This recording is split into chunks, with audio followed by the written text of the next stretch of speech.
Bienvenue si vous nous rejoignez sur France 24. La Grèce fait de nouveau la une de nos titres cette semaine. Athènes qui entend obtenir un délai supplémentaire pour appliquer ces difficiles réformes. Les Grecs auraient besoin de 2 ans de plus et pour cela, il va falloir convaincre. Convaincre la Troïka qui au final tranchera. Le Premier ministre grec va pour cela se déplacer en personne à Berlin. Les deux pays qui entendent bien se mettre d'accord avant. François Hollande arrive donc aujourd'hui dans la capitale allemande avec Angela Merkel. Ils vont tenter d'accorder leur violon. La tâche s'annonce difficile en raison des nombreuses divergences. Aude-Sophie. Depuis leur première rencontre, les cieux n'ont pas été particulièrement cléments avec les deux dirigeants. Des conditions météo mouvementées, à l'image de leur relation. Car malgré les sourires et les embrassades, François Hollande et Angela Merkel ne s'entendent pas sur beaucoup de sujets. Et surtout pas sur la façon de sortir la zone euro de la crise sans précédent qu'elle traverse. Quand la chancelière allemande prône la rigueur budgétaire, le chef de l'État français répond par la croissance. Le contrôle et la responsabilité vont de pair. Je suis contre l'austérité. Et c'est pour bien marquer sa différence que le président français a voulu renégocier le pacte budgétaire signé avant son élection pour y ajouter un volet de croissance, et ce au prix d'une négociation difficile avec Berlin. L'Europe est en crise et elle l'est parce que se sont ajoutés des plans d'austérité au plan d'austérité. Les Allemands, Mme Merkel, souhaitaient qu'il y ait toujours le respect des disciplines.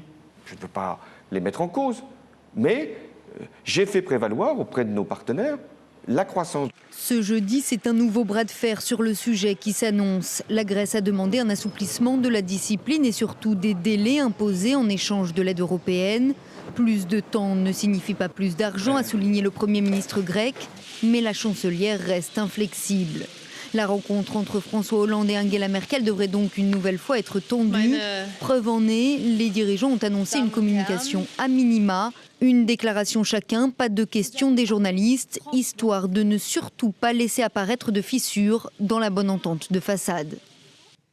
Et nous en parlons ce matin avec vous, Alexis Mascarelli. Bonjour. Bonjour. Spécialiste des questions internationales pour France 24. Alors, on a beaucoup dit ces dernières heures qu'il serait difficile de convaincre notamment les Allemands. Côté français, effectivement, on sera peut-être prêt à lâcher davantage de l'Est. Oui, parce que le mot d'ordre, c'est qu'il faut parler d'une seule voix à la Grèce, où le nouveau Premier ministre Antonis Samaras a lancé une offensive de charme pour dire à la fois on va respecter les règles du sauvetage, mais il nous faut plus de temps pour les appliquer, pour les imposer. Donnez-nous ce temps.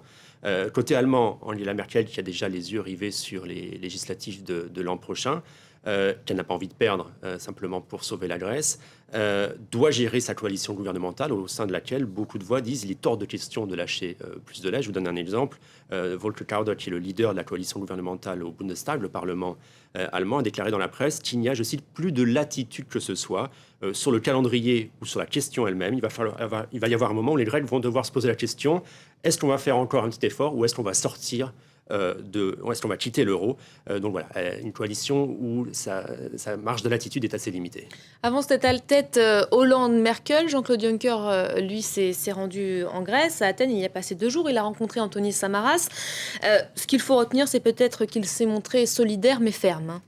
Solidaire mais ferme, effectivement, Jean-Claude Juncker, qui est le chef de l'Eurogroupe, qui regroupe les ministres des Finances des 17 pays qui ont l'euro comme monnaie unique. Il a rencontré pendant 2 heures le Premier ministre Samaras hier. Il a insisté pour dire que la place de la Grèce est bien dans la zone euro, qu'il était totalement opposé à ce que la Grèce en soit exclue, parce que, selon lui, ça pourrait créer un risque majeur d'explosion de toute cette zone euro. Mais il a demandé, effectivement, au gouvernement de faire tous les efforts possibles. Le ballet diplomatique va se poursuivre. Antonis Samaras qui sera demain à Berlin pour convaincre donc les Allemands d'accorder cette fameuse bouffée d'air à la Grèce. Oui, effectivement, il faut que tout le monde se rencontre. Un petit marathon avant des dates cruciales à l'automne, certainement fin septembre, début octobre.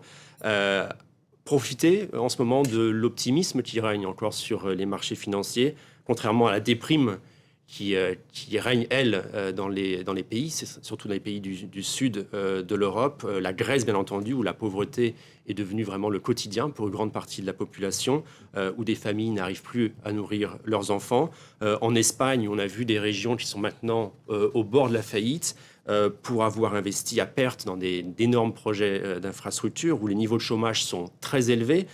Au Portugal, on peut rester encore dans le sud de l'Europe, au Portugal, où les salaires, où les retraites ont été réduits à la baisse de façon assez drastique. On est passé pour beaucoup de gens de 14 mois de revenus à 12 mois de revenus, et où beaucoup de gens maintenant n'ont plus les moyens de consommer comme ils l'avaient auparavant, créant là un cercle vicieux pour les entreprises qui ne sont plus incitées à investir et à produire. Donc c'est ça le message que va amener le Premier ministre Greg Samaras. On vous garantit qu'on va rembourser, mais donnez-nous plus de temps pour faire appliquer ces mesures d'austérité. Ce qu'on veut, c'est un peu d'air pour respirer. Voilà, 2 années supplémentaires, c'est ce qui est évoqué. Merci beaucoup Alexis Mascarelli, c'est la fin de ce À la Une.